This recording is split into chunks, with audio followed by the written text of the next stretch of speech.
দেখতে পাচ্ছিলেন কিনা মায়ের মন্দির একদম চূড়া পর্যন্ত উঠে গেছে। আপনারা ভিডিওতে দেখছেন কৃষ্ণকালী মায়ের মন্দির তৈরি হয়ে গেছে, কিন্তু এখনো একটু কাজ বাকি আছে, সেটা আপনারা দেখে বুঝতে পারছেন। কিন্তু মায়ের মন্দির হয়ে গেছে, কৃষ্ণকালী মায়ের পাকা মন্দির তৈরি হয়ে গেছে। এটাই তো খুব আনন্দের। আপনারা চ্যানেলটি সাবস্ক্রাইব করে রাখুন এবং ভিডিওগুলো বেশি বেশি করে শেয়ার করে দেবেন। ভিডিওতে অবশ্যই একটা লাইক করে দেবেন। নতুন নতুন আরও অনেক ভিডিও আসছে, আপনারা অবশ্যই চ্যানেলটি সাবস্ক্রাইব করে রাখুন। কৃষ্ণকালী মায়ের মন্দির তৈরি হয়ে গেছে, সেটা আপনারা ভিডিওতে দেখলেন। হ্যাঁ, মায়ের নতুন মন্দির তৈরি হয়েছে, কৃষ্ণকালী মায়ের নিজস্ব মন্দির তৈরি হয়ে গেছে। এটা তো খুবই আনন্দের কথা।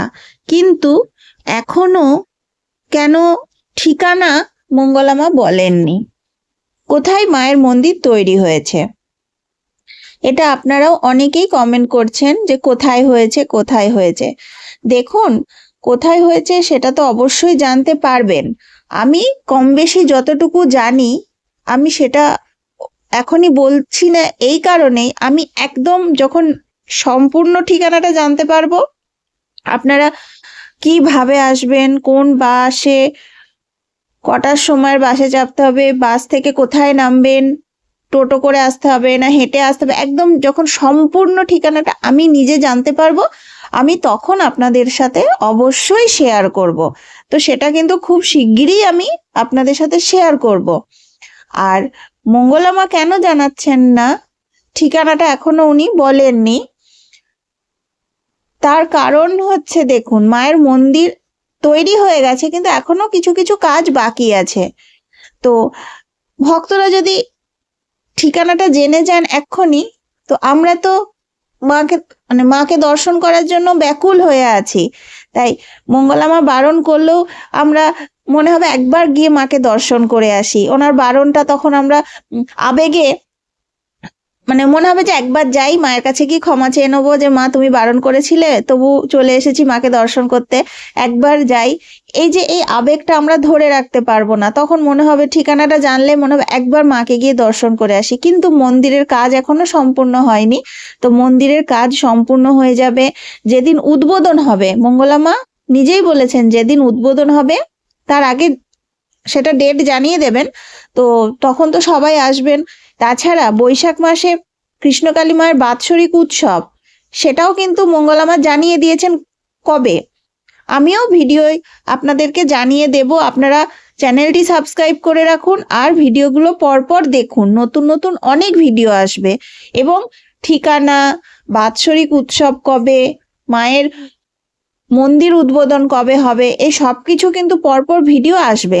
আর আমি ঠিকানাটা একটু একটু জানি, কিন্তু সেটা আমি আপনাদের সাথে শেয়ার করলে আপনারা সম্পূর্ণ ঠিকানাটা না জানলে তো আপনারা আসতে পারবেন না। তাই আমি সম্পূর্ণ ঠিকানাটা যখন আমি নিজেও জেনে যাব, যে কোন বাসে, কোন ট্রেনে, কিভাবে, কোথায় বাস থেকে নামতে হবে, কতটা হাঁটা পথ, না টোটো করে আসবেন, একদম নিখুঁত ঠিকানা যখন আমি নিজে জেনে যাব, আমি অবশ্যই সাথে সাথে আপনাদেরকে শেয়ার করব। আপনারা অনেকেই কমেন্ট করছেন, আমি দেখছি, কিন্তু দেখুন এখনো সম্পূর্ণ ঠিকানাটা আমি নিজেই জানি না। তাই সম্পূর্ণ যখন জানবো ঠিকানাটা, আমি তখন আপনাদের সাথে শেয়ার করব। আপনারা দূর থেকে আসবেন, অনেক আশা নিয়ে আসবেন, এসে যদি মন্দির খুঁজেই না পান তো সেটা আপনাদেরও খারাপ লাগবে। তাই আর একটু অপেক্ষা করুন।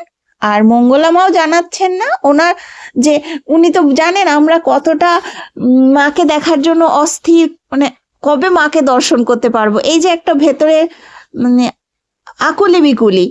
তাই মঙ্গলামা ঠিকানাটা সম্পূর্ণ জানাচ্ছেন না, উনি আর কয়েকটা দিন অপেক্ষা করছেন। মন্দিরের কাজ সম্পূর্ণ হয়ে গেলেই জানাবেন, তার কারণ এখন মন্দিরের কাজ সম্পূর্ণ হয়নি। এখন যদি ভক্তদের ভিড় হয়ে যায়, অনেকে অসুস্থ মানুষকেও নিয়ে চলে যান, মন্দিরে আগে যেতেন, তো তখন কি হবে, একটা প্রচুর ভিড় হয়ে যাবে, মন্দিরের কাজেও অসুবিধা হবে। তো তাই ঠিকানাটা উনি এখনো বলেননি, তো খুব তাড়াতাড়ি বলবেন। তার কারণ হচ্ছে মন্দির উদ্বোধন হবে আর বৈশাখ মাসে মায়ের বাৎসরিক পুজো, কিন্তু মন্দির উদ্বোধন তো তার আগেই হবে। তার জন্য বলছি আর একটু অপেক্ষা করুন। আপনারা ভিডিওতে দেখছেন গোপু সোনাকে শয়ান দিয়েছেন সবাই কমেন্টে লিখবেন জয় শ্রীকৃষ্ণ, জয় শ্রীকৃষ্ণ, জয় শ্রীকৃষ্ণ। আর কৃষ্ণকালী মাকেও দর্শন করুন, সোনা মাকে দর্শন করুন। তো আপনারা কিন্তু চ্যানেলটি সাবস্ক্রাইব করে রাখবেন আর ভিডিওগুলো একটু বেশি বেশি করে শেয়ার করে দেবেন। ভিডিওটিতে অবশ্যই একটা লাইক করুন। কৃষ্ণকালী মায়ের মন্দির কবে উদ্বোধন হবে, কবে খোলা হবে তা আপনারা সবাই জানেন, আমি অবশ্যই বলবো।